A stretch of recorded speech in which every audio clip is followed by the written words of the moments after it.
Hi all, welcome to Deepi's kitchen. ನಿಮಗೂ ಇಷ್ಟನಾ traditional sweet recipes ಎಲ್ಲ? ಹಾಗಾದರೆ ಬನ್ನಿ, ಇವತ್ತು ನಾವು ಆರೋಗ್ಯಕ್ಕೆ ಹಿತವಾದ, ಬಾಯಿಗೆ ರುಚಿ ಕೊಡುವ ಒಂದು ಟ್ರೆಡಿಷ್ನಲ್ ರೆಸಿಪಿ ಅಕ್ಕಿ ಉಂಡೆ ಇದನ್ನು ಹೇಗೆ ಮಾಡೋದು ಅಂತ ತಿಳ್ಕೊಳ್ಳೋಣ.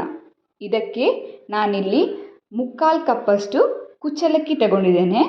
ಇದಕ್ಕೆ ನೀರು ಹಾಕಿ ನಾವು ಇದನ್ನು ಚೆನ್ನಾಗಿ ತೊಳ್ಕೊಳ್ಬೇಕು. ಒಂದು 3-4 ಸಲ ಆದರೂ ನೀರಲ್ಲಿ ಚೆನ್ನಾಗಿ ತೊಳ್ಕೊಳ್ಳಿ. ಅದಾದ ನಂತರ ಇದಕ್ಕೆ ಒಂದು ಚಿಟಿಕೆಯಷ್ಟು ಉಪ್ಪು ಹಾಕ್ಕೊಳ್ಳೋಣ. ರುಚಿಗೋಸ್ಕರ ಹಾಕಿ ಮಿಕ್ಸ್ ಮಾಡಿ ಬದಿಯಲ್ಲಿಟ್ಬಿಡಿ. ಈಗ ತೆಂಗಿನಕಾಯಿ ತುರಿ ತುರ್ಕೊಳ್ಬೇಕು. ನೋಡಿ, ಒಂದು ಅರ್ಧ ಗಡಿ ತಗೊಂಡಿದ್ದೇನೆ. ಇದರಲ್ಲಿ ಸ್ವಲ್ಪ ತೆಂಗಿನಕಾಯಿ ತುರಿ ನಾನು ತುರ್ಕೊಳ್ತಿದ್ದೇನೆ. ಈಗ ಇದು ಕೂಡ ರೆಡಿಯಾಗಿದೆ.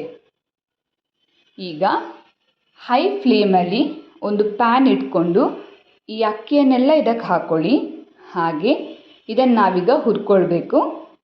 ನೀರಿನ ಅಂಶ ಕಂಪ್ಲೀಟಾಗಿ ಆರಬೇಕು. ಹಾಗೆ ಎಲ್ಲ ಅಕ್ಕಿ ಚಟಪಟ ಅಂತ ಅನ್ನಲಿಕ್ಕೆ ಸ್ಟಾರ್ಟ್ ಆಗ್ತದೆ. ಆ ಟೈಮಲ್ಲಿ ನಾವು ಕಂಪ್ಲೀಟ್ ಲೋ ಫ್ಲೇಮಲ್ಲಿಟ್ಟು ಅಕ್ಕಿಯನ್ನು ನಿಧಾನಕ್ಕೆ ಹುರ್ಕೊಳ್ಳೋಣ. ಪ್ರತಿಯೊಂದು ಅಕ್ಕಿ ಕಾಳು ಕೂಡ ಚೆನ್ನಾಗಿ ಹುರ್ಕೊಳ್ಬೇಕು. ನೀವು ಬಾಯಲ್ಲಿ ಒಂದು ಹಾಕಿದ್ರೆ ಅದು ಕುರುಮ್ ಅಂತ ಅನ್ನಬೇಕು. ಆ ಥರ ನಿಧಾನಕ್ಕೆ ಚೆನ್ನಾಗಿ ಹುರ್ಕೊಳ್ಳಿ. ಒಂದು 7-8 ನಿಮಿಷ ಆದರೂ ತಗೊಳುತ್ತೆ ಇದು. ನೋಡಿ, ನೀವು ನೋಡ್ತಿದ್ದೀರಲ್ವ, ಈಗ ಇದು ಹುರಿದು ರೆಡಿಯಾಗಿದೆ. ಇದನ್ನು ಒಂದು ಪ್ಲೇಟಿಗೆ ಹಾಕ್ಕೊಂಡು ಕಂಪ್ಲೀಟಾಗಿ ತಣ್ಣಗಾಗ್ಲಿಕ್ಕೆ ಬಿಡಿ. ಅಷ್ಟರಲ್ಲಿ ನಾವು ಒಂದು ಗೇರುಬೀಜ, ಬಾದಾಮಿ ಹಾಗೆ ಏಲಕ್ಕಿ ಇದನ್ನು ಕೂಡ ಹುರ್ಕೊಳ್ಳೋಣ. ನಂತರ ತೊಳೆದಿಟ್ಕೊಂಡಿರೋ 1 ಸ್ಪೂನಷ್ಟು ಎಳ್ಳು ಇದನ್ನು ಕೂಡ ಚೆನ್ನಾಗಿ ಹುರ್ಕೊಳ್ಳಿ. ಅದರ ನೀರಾಂಶ ಎಲ್ಲ ಹೋಗಬೇಕು. ಎಳ್ಳು ಕೂಡ ಚಟಪಟ ಅಂತ ಅನ್ನತ್ತೆ. ಚೆನ್ನಾಗಿ ಹುರ್ಕೊಳ್ಳಿ. ನೋಡಿ, ಈಗ ಇದು ಕೂಡ ಹುರ್ಕೊಂಡು ರೆಡಿಯಾಗಿದೆ. ಈಗ ನಮ್ಮ ನೆಕ್ಸ್ಟ್ ಸ್ಟೆಪ್ ಬಂದು ಹುರಿದಿಟ್ಕೊಂಡಿರೋ ಅಕ್ಕಿ ಏನಿದೆ ಅದನ್ನು ನಾವು ಪೌಡರ್ ಮಾಡ್ಕೊಳ್ಬೇಕು. ಇದನ್ನೆಲ್ಲ ಮಿಕ್ಸಿ ಜಾರಿಗೆ ಹಾಕ್ಕೊಂಡು ಚೆನ್ನಾಗಿ ನೈಸಾಗಿರೋ ಪೌಡರ್ ನಾವು ರೆಡಿ ಮಾಡ್ಕೊಳ್ಬೇಕು. ನೋಡಿ, ಈಗ ಪೌಡರ್ ರೆಡಿಯಾಗಿದೆ. ಇದನ್ನು ಒಂದು ದೊಡ್ಡ ಪಾತ್ರೆಗೆ ಹಾಕ್ಕೊಳ್ಳೋಣ. ನಂತರ ಈ ಗೋಡಂಬಿ, ಬಾದಾಮಿ, ಏಲಕ್ಕಿ ಇದನ್ನು ಕೂಡ ಪೌಡರ್ ಮಾಡಿಕೊಂಡು ಆ ಪೌಡರನ್ನು ಕೂಡ ಅಕ್ಕಿ ಹುಡಿ ಏನಿದೆ ಅದಕ್ಕೆ ಸೇರಿಸ್ಕೊಳ್ಳಿ. ನಂತರ 1 ಮುಷ್ಟಿಯಷ್ಟು ತೆಂಗಿನಕಾಯಿ ತುರಿ ಮತ್ತು ಒಂದು 2 ಸ್ಪೂನಷ್ಟು ಹಾಕ್ಕೊಂಡು ಇದನ್ನು ನಾವು ಗ್ರೈಂಡ್ ಮಾಡ್ಕೊಳ್ಳೋಣ. ನೀರೇನು ಬೇಡ.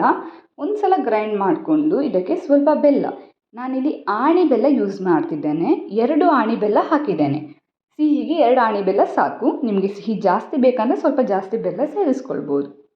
ಈಗ ಈ ಮಿಶ್ರಣವನ್ನು ಆ ಬೌಲ್ಗೆ ಹಾಕ್ಕೊಂಡು ಚೆನ್ನಾಗಿ ಮಿಕ್ಸ್ ಮಾಡ್ಕೊಳ್ಬೇಕಾಗತ್ತೆ. ಅದಕ್ಕಿಂತ ಮುಂಚೆ ನಾವು ಹುರಿದಿಟ್ಕೊಂಡಿರೋ ಎಳ್ಳಿದೆ ಅಲ್ವಾ, ಈ ಎಳ್ಳು ಕೂಡ ಇದಕ್ಕೆ ಸೇರಿಸ್ಕೊಳ್ಬೇಕು. ನಿಮ್ಮಲ್ಲಿ ಎಳ್ಳು ಇಲ್ಲ ಅಂತ ಅಂದರೆ ನೀವು ಸ್ಕಿಪ್ ಮಾಡ್ಕೊಳ್ಬೋದು. ಬಟ್ ಎಳ್ಳು ಹಾಕೋದ್ರಿಂದ ಆ ಲಾಡು ಒಂದೊಂದು ಬೈಟ್ ತಿನ್ನುವಾಗಲೂ ಆ ಎಳ್ಳು ಸಿಗುವಾಗ ತುಂಬ ಟೇಸ್ಟಿಯಾಗಿರುತ್ತೆ. ಹಾಗೆ ಒಂದು 2 ಸ್ಪೂನಷ್ಟು ತುಪ್ಪ ಹಾಕ್ಕೊಳ್ಳಿ. ಆ ಲಾಡು ಟೇಸ್ಟನ್ನು ಇನ್ನೂ ಎನ್ಹ್ಯಾನ್ಸ್ ಮಾಡುತ್ತೆ ತುಪ್ಪದ ಘಮ. ಈಗ ಇಷ್ಟೆಲ್ಲ ಹಾಕ್ಕೊಂಡು ಇದನ್ನು ನಾವು ಚೆನ್ನಾಗಿ ಮಿಕ್ಸ್ ಮಾಡಬೇಕು. ನೋಡಿ, ಎಲ್ಲ ಕಂಬೈನ್ ಚೆನ್ನಾಗಿ ಆಗಬೇಕು. ಚೆನ್ನಾಗಿ ನಿಧಾನಕ್ಕೆ ಮಿಕ್ಸ್ ಮಾಡಿ, ಗಂಟೆಲ್ಲ ಇರಬಾರ್ದು.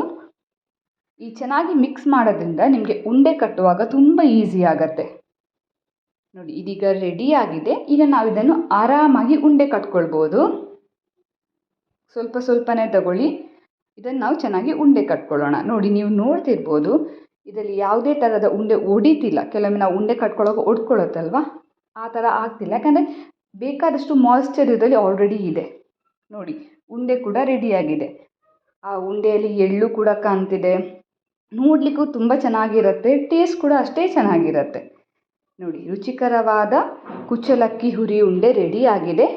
ನೀವು ಮನೆಯಲ್ಲೊಮ್ಮೆ ಟ್ರೈ ಮಾಡಿ ಹೇಗಾಗಿದೆ ಅಂತ ಕಮೆಂಟ್ ಮಾಡಿ ತಿಳಿಸಿ. ಮತ್ತೊಂದು ವಿಡಿಯೋನಿಗೆ ಸಿಗೋಣ. ಅಲ್ಲಿವರೆಗೆ ಟೇಕ್ ಕೇರ್, ಬಾಯ್.